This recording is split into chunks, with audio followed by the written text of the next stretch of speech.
जय श्री राधे। आप सबका सुनीता भक्ति चैनल में हार्दिक स्वागत है। भगवान श्री हरि की कृपा आप और आपके समस्त परिवार पर बनी रहे। तो आइए भक्तों, आज के वैशाख मास की कथा अध्याय को प्रारंभ करते हैं। लेकिन उससे पहले आप सुनने वाले हैं वैशाख महीने में एक बांदरी की कहानी। एक समय एक राजा जो रोज सुबह उठकर गंगा जी नहाने जाया करता था।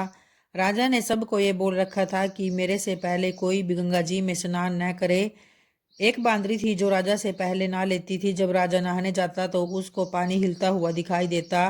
जब राजा को इस बात पर शंका हुई तो मेरे से पहले नहाता है, तो राजा ने वहां पर पहरा बिठा दिया और गंगा किनारे पर एक पहाड़ी थी जहां पर वो बांदरी बैठा करती थी। राजा के नहाने से पहले ही वो नहा कर पहाड़ी पर बैठ जाया करती थी।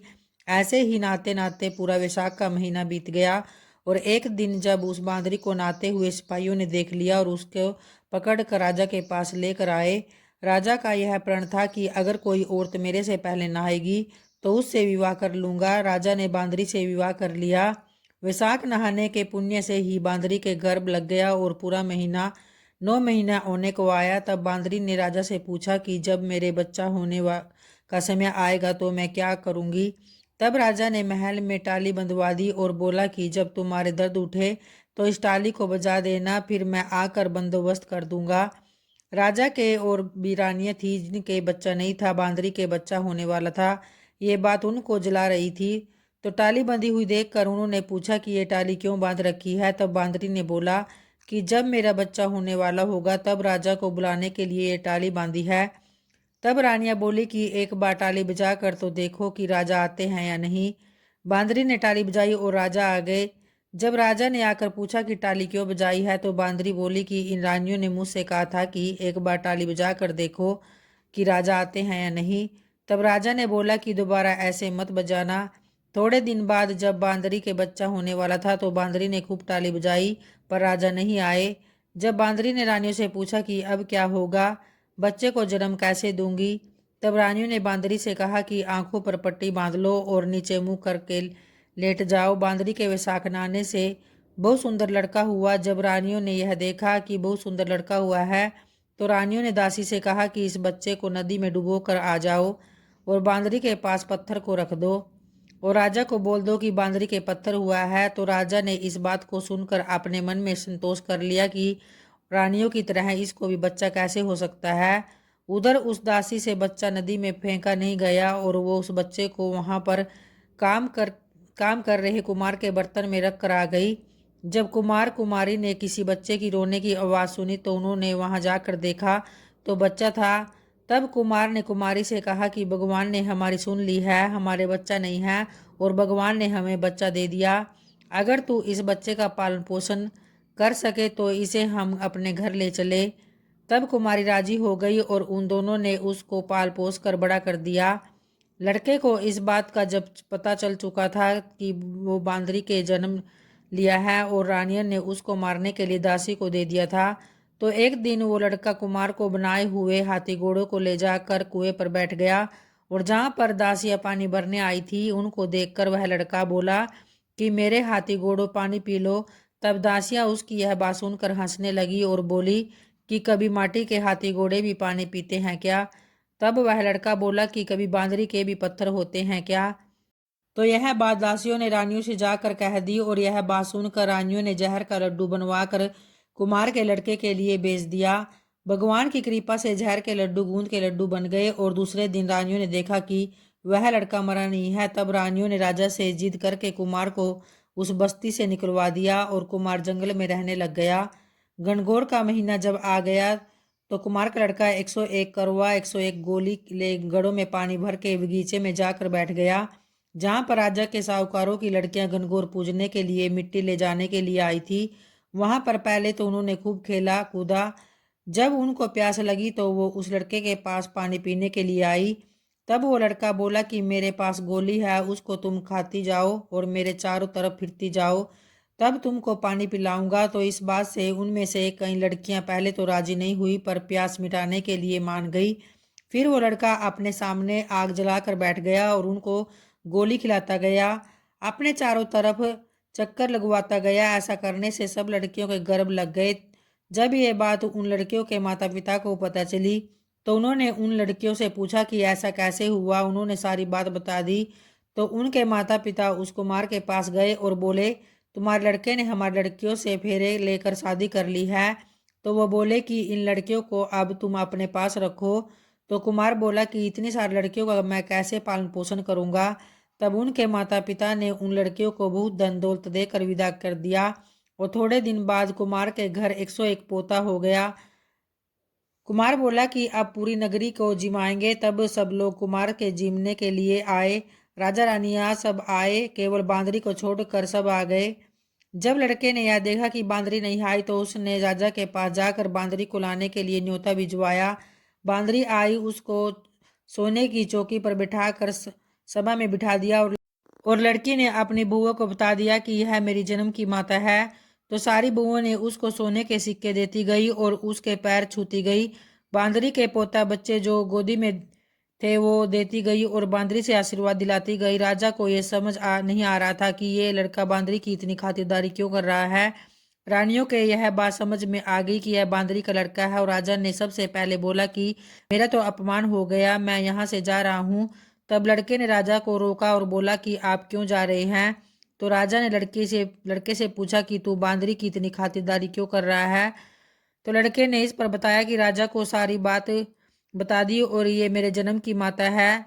जो दासी उस लड़के को नदी के बहाने ले गई थी वो वहां पर बैठी हुई है। वो दासी भी राजा को सारी बात बता देती है। तो राजा ने सब रानियों को जेल में डलवा दिया और बांदरी सारी बहुओं पोता पोतियों और अपने लड़के को पूरे गाजे बाजे के साथ अपने महल में लेकर गई। सबको अलग अलग महल बनवा कर दिए और लड़का राज करने लगा। राजा ने कुमार से कहा कि आप दोनों भी मेरे साथ चलो, लेकिन कुमार राजी नहीं हुआ। फिर राजा ने कुमार को बहुत सारा धन दौलत देकर विदा किया। तब सभी लोग बोलते हैं कि विशाख महीने में नहाने से बहुत पुण्य मिलता है।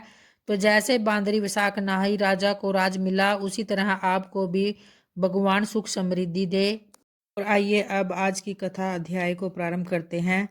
नारद जी कहते हैं कि हे राजन, वैशाख मास सब धर्मों, सब प्रकार के तपों, सब महीनों और सब दानों से अधिक है, क्योंकि अब मैं तेरे सामने यह सब बता रहा हूँ, तो ध्यान पूर्वक सुनो। जब सब युगों का अंत होता है तब सब देवताओं के राजा से शाही विष्णु भगवान संपूर्ण लोक और जीवों को अपने उदर में समेट प्रलय के समुद्र में शयन करते हैं और योग माया के प्रताप से अनेक होकर भी एकता को प्राप्त होते हैं।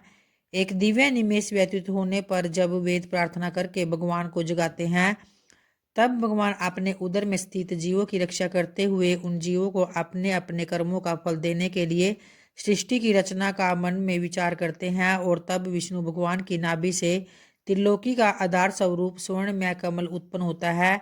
तो उसी कमल में से विराट पुरुष रूपी ब्रह्मा उत्पन्न होते हैं। फिर भगवान ने उस विराट पुरुष में 14 भुवन उत्पन्न किए, जिनके भिन्न भिन्न कर्म और आश्रय हैं। ऐसे अनेक समूह रचे। फिर सतरजतम 3 गुण प्रकृति मर्यादा और भुवनों के स्वामी रचे। तत्पश्चात वर्णाश्रम के विभाग कर धर्म की कल्पना करते हुए चारों वेद, तंत्र, स्मृति, पुराण तथा इतिहास रच कर धर्म की रक्षा के निमित्त इनके प्रवर्तक ऋषि प्रकट किए। और इन ऋषियों ने अलग अलग वर्णों के अलग अलग धर्म प्रवृत्त किए, जिन पर सब प्रजा श्रद्धा करने लगी। प्रजा अपने अपने आश्रमोचित धर्मों में लगी हुई है या नहीं, यह देखने के लिए साक्षात अविनाशी सर्वअंतर्यामी भगवान चिंता करने लगे, जिसे सब धर्मों को नहीं सह सकती। यह देखकर क्रोध उत्पन्न होता है, मन प्रसन्न नहीं है, मेरे देखते कोई दुख नहीं पाए, अतएव उन्हें देखूं। सर्द काल में सब खेती में लग रहे हैं, इससे पूर्ण रीति से धर्म नहीं कर सकते। तो कोई पके फल की अपेक्षा कर रहे हैं, कोई वर्षा से पीड़ित है, कोई शीत से दुखी है, अतएव धर्म नहीं करते। इन्हें देखकर मुझे शेष उत्पन्न होता है, इनकी उल्टी गति देखकर मुझे संतोष नहीं। हेमंत ऋतु में सर्दी के मारे कोई प्रातःकाल नहीं उठता, तो सूर्योदय से पहले न उठते देखकर मुझे क्रोध उत्पन्न होता है। शिशिर ऋतु में भी प्रातःकाल के समय शीत से पीड़ित रहते हैं तथा फसल के पक जाने की प्रतीक्षा करते हैं। फिर जो मनुष्य जाड़े के मारे प्रातःकाल स्नान करने के लिए केवल सोचा ही करते हैं, उनका शुभ कर्म लुप्त होता जाता है और जो कभी पूरा नहीं होता, यह समय प्रेक्षण का नहीं है। ऐसा विचार कर भगवान ने बसंत ऋतु को संपूर्ण पातकों का निवारण करने वाला माना है। यह ऋतु स्नान, दान, यज्ञ, क्रिया, भोग और सब प्रकार के धर्मों का साधन करने के लिए बड़ी अनुकूल है। इस ऋतु में धनवान सब वस्तु बिना प्रयास ही प्राप्त करते हैं। जैसे लोगों को धन से सुख मिलता ही है, जो विष्णु भगवान के आधारभूत प्राणी हैं, उनके धर्म का साधन ही द्रव्य है। बसंत ऋतु में संपूर्ण द्रव्य प्राणियों को सुखदायक होते हैं। दान योग्य, धर्म योग्य और सब कुछ भोगने योग्य, निर्धन, ले लंगड़े, व्याकुल और महात्माओं को संपूर्ण द्रव्य और जलादि सुलभ है।